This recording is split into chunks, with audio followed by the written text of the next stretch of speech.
मुबशर लुकमान साहब, नैब ऑर्डिनेंस आया, अपोजिशन ने वावेला मचाया, हालांकि बेशतर शिकें वही हैं जो अपोजिशन की सिफारिशात के तहत हुकूमत तक पहुंची, लेकिन नैब ऑर्डिनेंस के जरिए अपोजिशन ने हंगामा बर्पा कर दिया है कि हम इसे नहीं मानते, काला कानून करार दे दिया।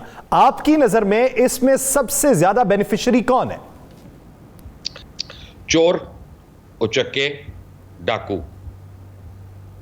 क्योंकि इस जो आ रहा है ऑर्डिनेंस, इसके मुताबिक ना आप टैक्स एवेडर्स को कुछ कह सकते हैं, ना मनी लॉन्ड्रर्स को, ना कंसीलमेंट करने वालों को। सबसे पहले मुझे एक बात बताएं कि अभी तक किया क्या नैब ने?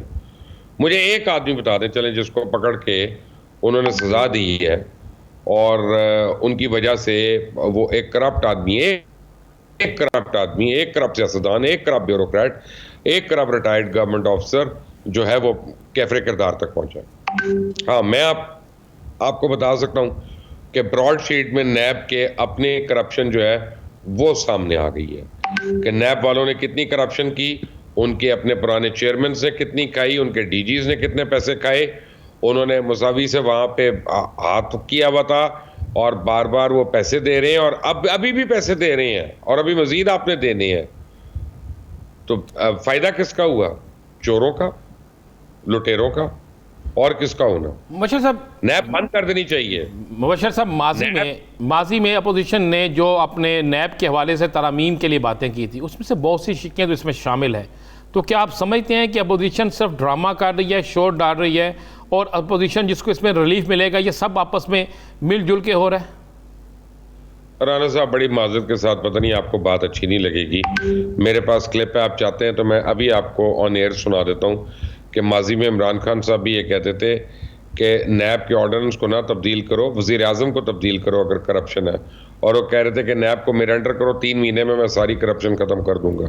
अभी आपको वीडियो क्लिप भेज देता हूँ।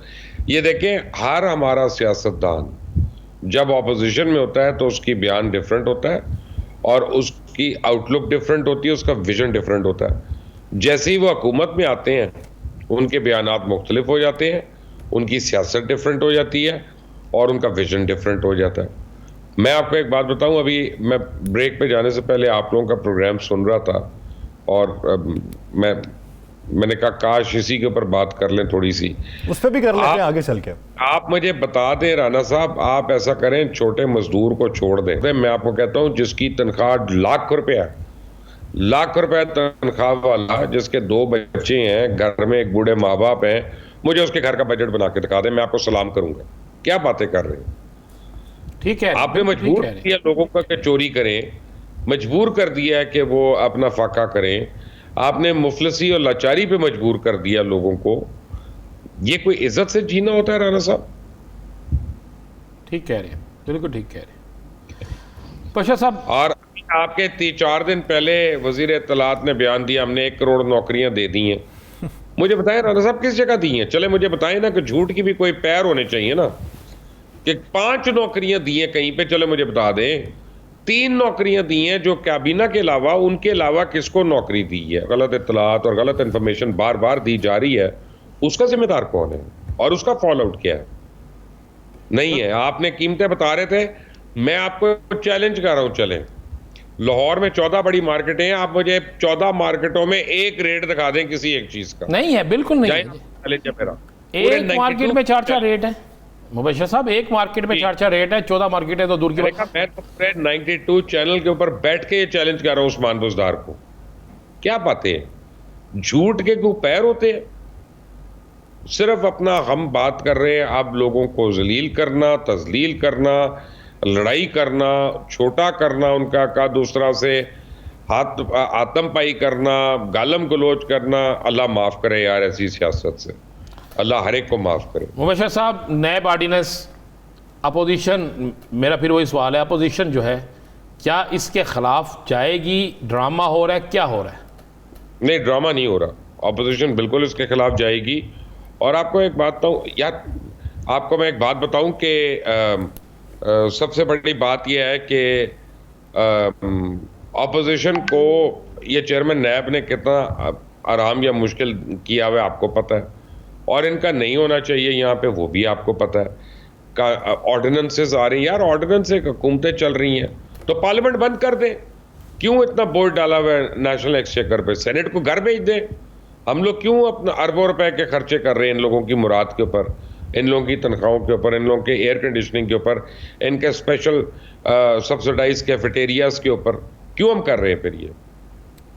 मुबशर लुकमान साहब, हमें तो ये समझ नहीं आती, हुकूमती तर्जुमान और हुकूमती मुआविन खुसूसी वज़ीर आज़म के वो ये कहते हैं कि 3 साल में तो वज़ीर आज़म ने बात नहीं की अपोजिशन लीडर से, तो नैब तरमीम पे कैसे बात कर लेंगे? हम चोर से पूछ के थानेदार नहीं लगा सकते। तो पार्लियामान का अगर मकसदी फौत हो जाता है तो फिर ये हुकूमत आने वाले दिनों में अगर अपोजिशन बेंचेस पे बैठी होगी तो फिर का मंजरनामा क्या देखते हैं? आधी से ज्यादा काबीना जो है उनके ऊपर मुकदमे हैं। अभी तो 6 लोग तो जब वो पेंडोरा लीक्स में आ गए, उससे पहले पैनामा लीक्स के अंदर भी लोग थे। तो यार फिर उनको आपने क्यों हुकूमतों में रखा हुआ है? ये 2 नंबरी है ना, 2 नंबरी है कि जब नवाज शरीफ था हुकूमत में तो प्राइम मिनिस्टर यही कहते थे उस वक्त अपोजिशन लीडर होते हुए कि जनाब आप इस्तीफा दें, यूसुफ रजा गिलानी साहब भी इस्तीफा दें, जब उनके ऊपर इल्ज़ामात ख़त्म हो जाएं, गलत साबित हो जाएं, फिर वो आ जाए वापस उस ओहदे पे। तो अब क्यों नहीं कहते अपने वज़रा को? क्योंकि एक मोनस सलाई को घर भेजने से, एक मोनस सलाई को घर भेजने से पूरी हुकूमत घर जाती है ना, पूरी कोएलिशन डिस्टर्ब हो जाती है। तो अब असूल बदल गए हैं, अब तमाम जो अखलाकियात है वो बदल गई हैं, उनके मेयार डिफरेंट हो गए हैं। ये जो मजबूरी है ना, ये कमज़ोर लोगों की सियासत होती है। ये जो मजबूरी है ये करप्शन की जड़ होती है। बशर साहब, बड़ा शोर मचा हुआ है और मरियम साहबा कह रही हैं कि मियाँ साहब जो हैं वो नवंबर-दिसंबर में आ रहे हैं। मुस्लिम लीग नून के कुछ लोग कह रहे आ रहे हैं, कुछ लोग उस पर खामोश हैं। क्या मियाँ नवाज शरीफ आ रहे हैं? पता नहीं जी, मैं तो आपसे ये सवाल एक और पूछता हूँ, मुझे बताएं मियाँ नवाज शरीफ पहले आएगा कि पहले आएगा? आप मुझे